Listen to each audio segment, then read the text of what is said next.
বলি আমার শেষ করতে পারবো না।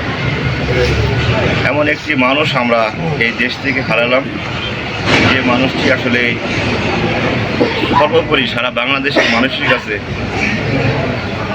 একটা ভালো মানুষ এবং একটা নেতৃত্ব ছিল যার, সেই নেতৃত্বকে আমরা হারিয়েছি। আমাদের আপসীন নেত্রী, যিনি অন্যায়ের সাথে কখনোই আপোষ করেননি, ন্যায়ের পক্ষে তিনি জীবন দিতে প্রস্তুত ছিলেন, অন্যায়ের বিপক্ষে তিনি কোনো সময় আপোষ করতেন না।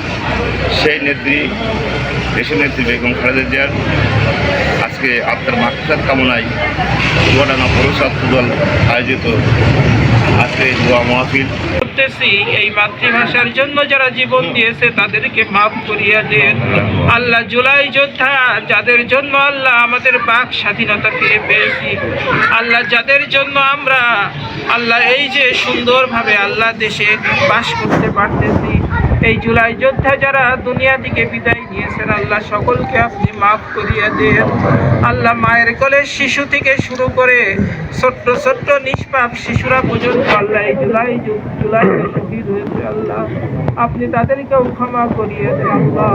যে আল্লাহ আজকের এই দোয়ার মাহফিলের আয়োজন করেছে পৌর ছাত্র দলের সদস্যরা আল্লাহ, আল্লাহ এই ছাত্রদেরকে আপনি কবুল করিয়া নেন আল্লাহ, তাদের মেধা যোগ্যতাকে বৃদ্ধি করিয়া দেন আল্লাহ। দেশের প্রতি ভালোবাসা, দেশের প্রতি মমতা বোধ তাদের মধ্যে জাগ্রত করিয়া দেন আল্লাহ।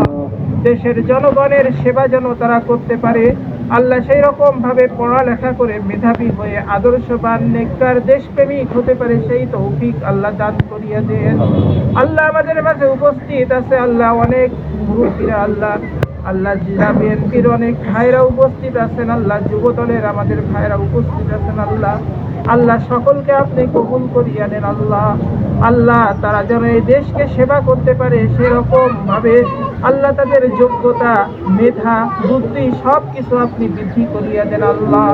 যে আল্লাহ আমরা এখানে যারা সাধারণ মানুষ উপস্থিত আছি আল্লাহ, আমরা সাধারণ মানুষ চাই দেশে শান্তির সাথে নিরাপত্তার সাথে আল্লাহ দেশে আমরা সুখে শান্তিতে বাস করতে।